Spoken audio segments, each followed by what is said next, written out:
right, let's see what you're saying before we talk about the final issue, which is teen pregnancies. Let's bring up your feedback at Trevor Mbija at Citizen TV Kenya. Use the hashtag Monday Report. Let's see what you're saying. Mike Okunson says that education is one of the most powerful tools to empower girls and help them make informed choices about their lives.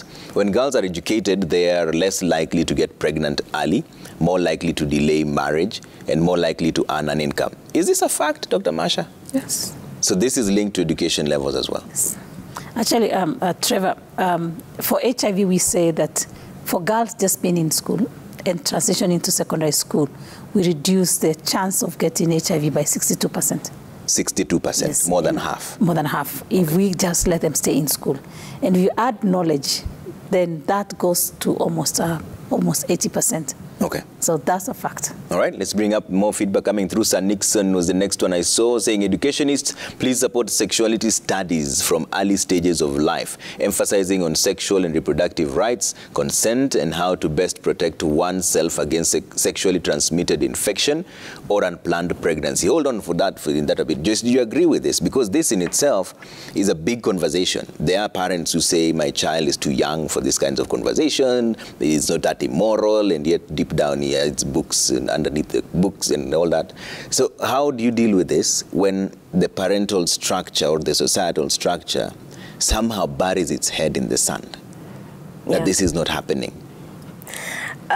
Yeah, I think that's very true. Comprehensive sexuality education, and we can agree to disagree on the actual term to call it, because the name sexuality is what brings up a problem. Comprehensive sexuality education means providing the much needed information to this young person to be able to make their own informed choice. What parents are doing by being in denial is taking away the autonomy and taking away the power that the young person or that child has to make the decision over their own lives. They know what they need, but they will not be able to talk to a parent who is against, giving them that particular agency. So in most cases, I think young people are already accessing information. The parent thinks the child is too young to talk about sex, but the child is old enough to have a phone and access social media, for example, where we talk about these things, which is not even accurate, but then they're old enough to have the phone. So parents need to stop being in denial. They need to also come to the table and have an honest conversation with the children. I'm just coming from the rural area. My niece is 13 years old. She texts me out of nowhere and she says, I would like to see you.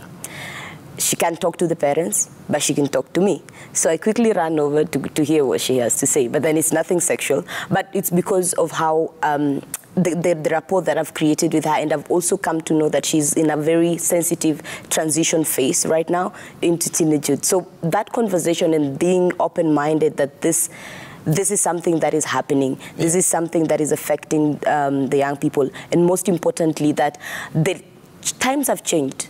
By the time the parents were alive and they were living their teenagehood, and now, those are two different dynamics. Yeah. So it's time to let the young people talk, speak up, guide this conversation, and also tell you what they need and provide that for them. Yeah. And Lucy, when you're going through this as a teenager, if you'd have been given information against this, would it have worked? And now, isn't it obvious that we're living in an age of information? It doesn't matter how many times you try to bring in the parental privacy guidelines, somehow your child will still get that information one way or another. So is it just time then that parents just open up and tell people the truth as it is from a young age, so that you know they're the ones you can get the right information from, as opposed to pretending that you can limit the access, parental guidance on TV, not having a phone, but they'll still get it anyway. Yeah. Yes, if I had someone who I was able to talk to, it would have helped big time. And I think that's why we do that. That's why we stand in that gap to give mentorship, so that you're not feeling alone as a girl going through many challenges in the community and not being able to share or an outlet for these issues you have, and also from an informed person, an informed adult. Because the other thing that happens is we talk amongst ourselves, and probably someone has it worse, and they have quick fixes. So you pick up on those quick fixes and they don't help by the end of the day. I know where parents are coming from because I'm a mother myself now. And I have to keep educating myself on how to talk to my child as she keeps on developing, as she keeps on becoming older. Because what I tell her at 5 is not what I tell her at 7, it's not what I'll tell her at 12 or, you know, at 16. So parents, even if you do not want your kids being told these things in school, so what are you doing about it? You find they're doing nothing. They're not doing anything. They're pretending or hoping that this child is innocent. It's my baby. Yes, it's your baby, but your baby is growing. So you have to be on board. And this is not a mother thing. It should not be given, that burden is not to be left to the mother. It's a parent's thing. So a dad and a mother, or dads or moms, you have to be there and speak to your child. It doesn't, I think we miss out because we have so many myths running around. People who are working in communities or in organizations where we probably have LGBTIQ people, we think then sort of we want to introduce this to children. It's not the case. Even go to whatever is being discussed. Look at those books. Go to the teacher. Get to understand. Go to the mentors. Get to understand what exactly do you want out of this conversation with my child. And how can I come in so that I'm still reinforcing this when this child comes at home. We just have to be proactive as parents and also as religious leaders, just like I said last time, because they play a really important role in all this. And Said, you know, now that we're talking about teen pregnancies, again, perpetrators are still the men. But is it the teaching that is lacking, or is it the guidance from the parents? Because when we were growing up, the parents then would just simply tell you that you're not supposed to mix with girls, period. They never used to explain why. Of course, that led to a bit of discrimination again, because the boys always thought that they had the great agenda and they were always on their own. But somehow it worked in terms of limiting teen pregnancies. But we're seeing a situation now where even people who are related to a young teenager still then violate them. So how then, in your view, can teen pregnancies be brought down one way or another?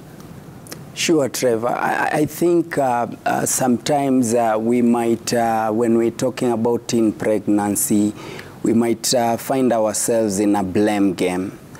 But I would say there are things that might be being encouraged maybe from, because today, Trevor, if a young girl, for example, if you happen to be bought toys by your parent, today if you are a man, you will be bought maybe a car, a soccer machine, and for a girl they will be brought a doll, you know. So that might be a quick message actually, that for a young girl, that I am, the only thing I can do is what?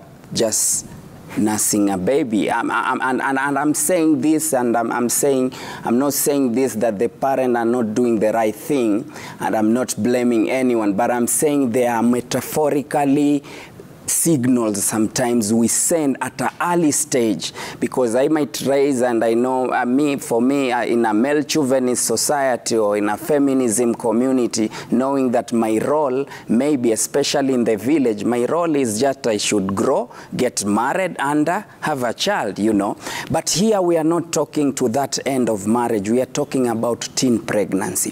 One thing, Trevor, I think we have poverty. We need to accept also that there is poverty around the world, and most of the time we've seen parents even in some areas sending their kids to go and actually do sex with the person in exchange of a transaction, you know, and maybe they are not even guided like you need to use protection and what have you, but at the end of the day, this lady becomes pregnant.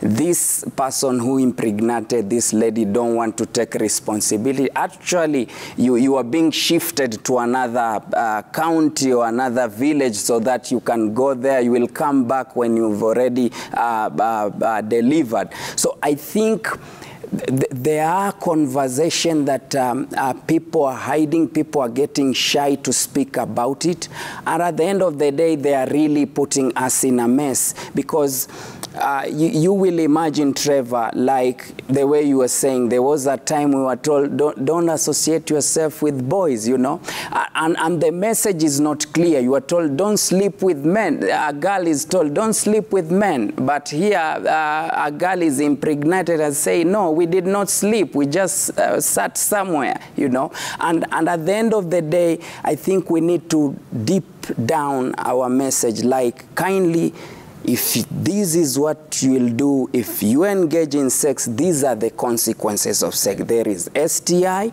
there is pregnancy, and also there is you breaking your virginity at a young age, you know. And I think it shouldn't be just for girls, even for boys. Like today, a boy, for example, if I'm a pregnant person, my parents should actually show me that I should take responsibility, because that support, people have been supported. You've impregnated a kid, and at the end of the day, your parent will support you. We will sugarcoat it, and everything will just go away. But if people could be led to take care, and you feel what think my colleague here, Lucy, has said, she's a parent, you feel the pinch of a parent. Actually, next time you see someone playing with another kid, you will be like, hey, just be careful. But I want to say, we need also to see how we elevate the status, the self-esteem of our young girl, the self-esteem of the people who, because it's being coward for you to have sex with a young person, and you know for real the law does not allow you to do that. Okay, there's still some feedback I want to come through, and then I'll give Dr. Masha the final say on this, because we've really run out of time. Let's bring up all the feedback and finish on this. Honorable Lillian Sioy says sex education should be taught in schools, religious institutions, public barazas, and at home. It is the only way to protect children from sexual abuse and prevent early unwanted pregnancies and sexually transmitted infections. Okay? Silinette Wasonga says, I feel that teenage pregnancy and HIV infections are as a result of the absence of the parents. Dealing with them is a big deal. SGBV can be dealt with just by formulating and implementing policies regarding the same. Okay? Simukula Mukala says, we need to educate the younger generation more on sex, what we mean by safe sex, and what to expect whenever one engages in unprotected sex, because this is worrisome. Okay? You say investing in the health and well-being of our adolescents is investing in our future. Let's prioritize accessing healthcare services, comprehensive sexuality education, and youth-friendly spaces. And the last one here, because we're running out of time, is Nick. Says parents should also take charge and talk about sexual matters with their children. Dr. Masha, closing remarks on this. So where do we go from here? And I know you've been dealing with this for a long time. What are you recommending going forward, and what are you committing?